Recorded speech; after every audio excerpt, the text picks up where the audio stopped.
So hello everyone. My name is Sarah Hayes and I am the creator of Astromomma.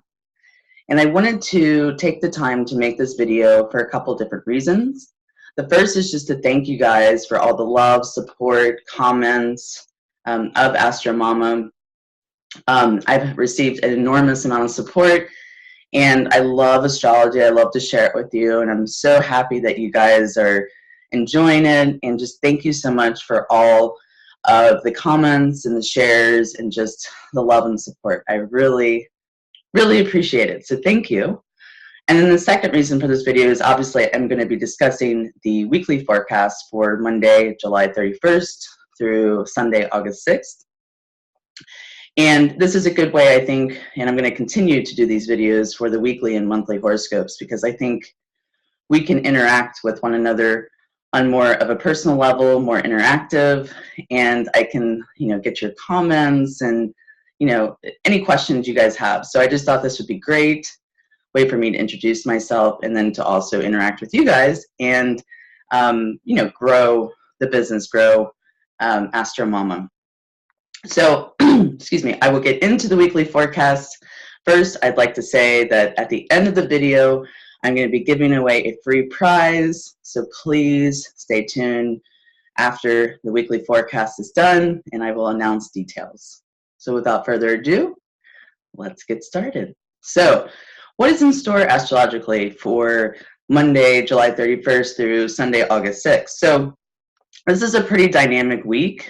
We have a little bit of a lull before the first eclipse in August, which is next week, and that'll be a lunar eclipse in Aquarius.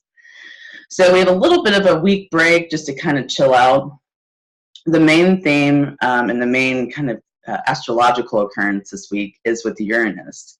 So Uranus in astrology represents sudden events, erratic tendencies, things out of the blue kind of coming together, sudden realizations. Anything that happens quickly, suddenly, and just without no warning is definitely Uranus ruled. So Uranus in Aries is actually stationing to go retrograde. And when a planet goes retrograde, basically it just stalls in orbit. So it just kind of sits there and it's not really fully embracing, its qualities. So it's not able to exert those qualities onto us in our lives. So Aries as a sign rules independence. It rules, the power of the people, the pioneer, the initiator. And when Uranus, the planet of sudden events, and, this erratic tendency comes into the sign of Aries, it's going to make people stand up for who they are and what they want. And Uranus has been in Aries since the end of 2010, and it'll technically stay in Aries really until 2019. Uranus does move into Taurus next year in 2018, but then it'll go retrograde again and go back into Aries. So we won't fully be done with Aries until 2019, technically. So we have a little bit of time within this energy to use it. And this week with Uranus going retrograde in Aries, a lot of these sudden realizations or events or occurrences or even like just, insights into our own lives will become more internal versus external. When Uranus is direct in Aries, a lot of events and people and situations externally will kind of shock us, and sudden events will happen.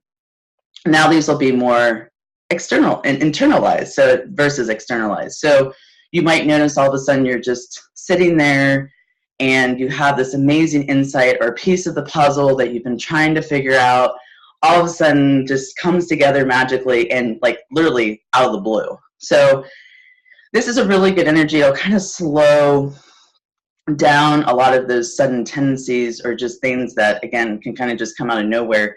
More on an external level, they'll be more internal. So there'll be some internal shifts of consciousness and of awakening within your own psyche that will not be so much penetrated by the outside, but by your own internal doing.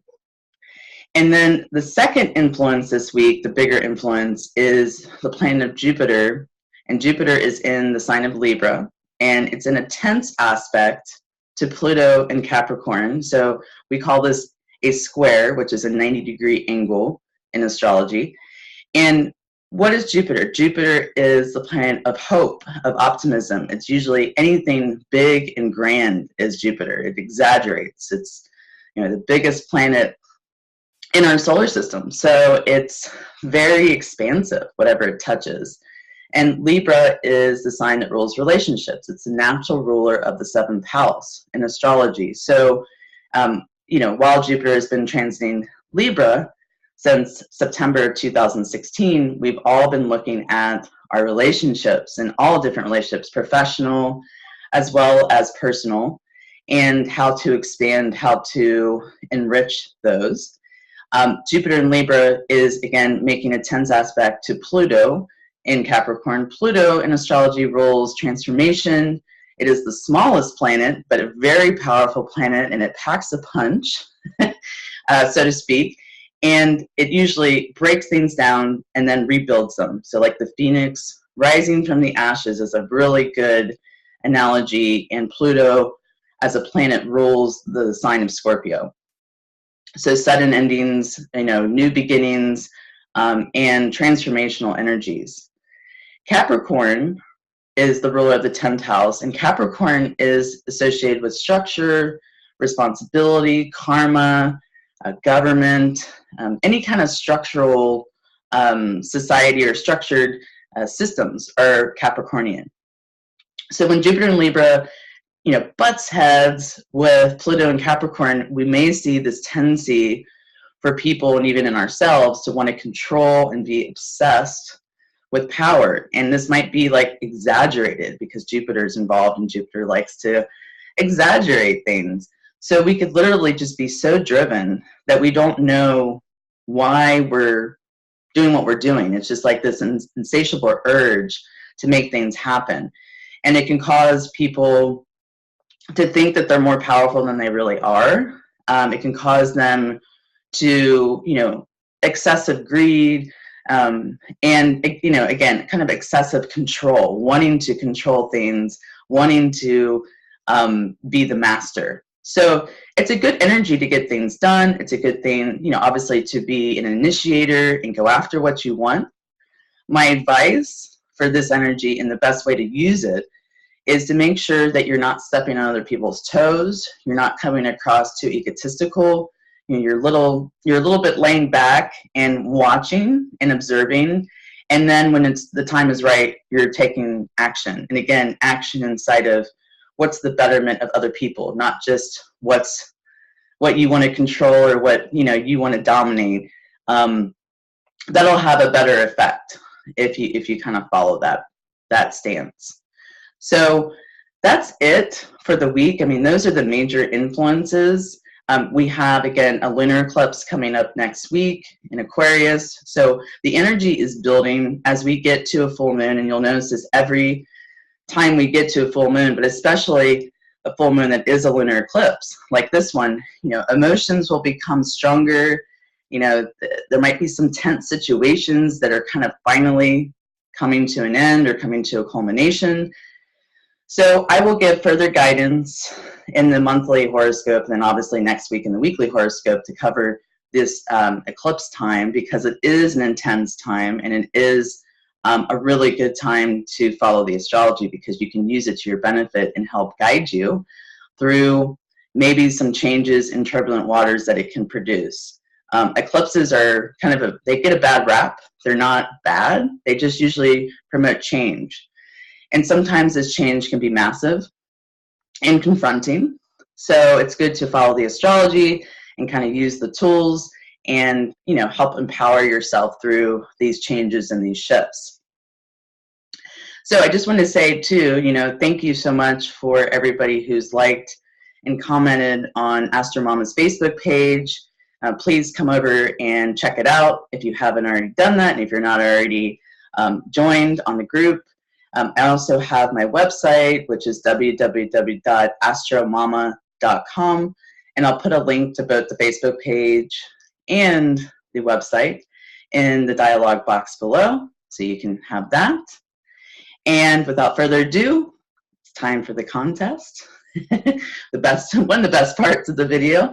So what I'm going to do is I am going to take the first 10 comments, I'm going to look at the first 10 comments on this video and take the names of the individuals.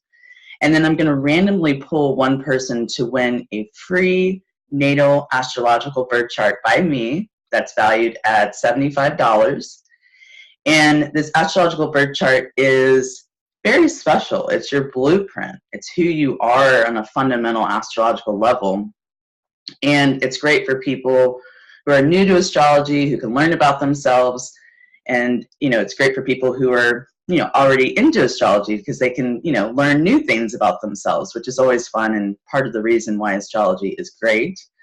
So comment below, definitely still comment, questions, anything that you guys would like to know, but I will be, drawing this winner again randomly, and I will announce the winner on next weekly video, which is on August 7th.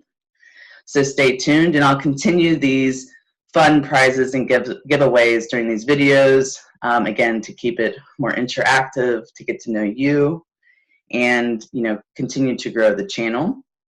So thank you so much again for your support, and please like, share, comment this video. It really means a lot to me.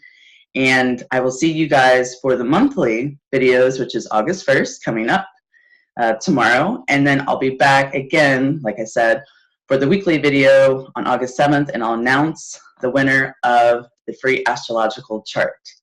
So thank you for your support. Thank you for your love. And I will check you guys soon. Okay, bye.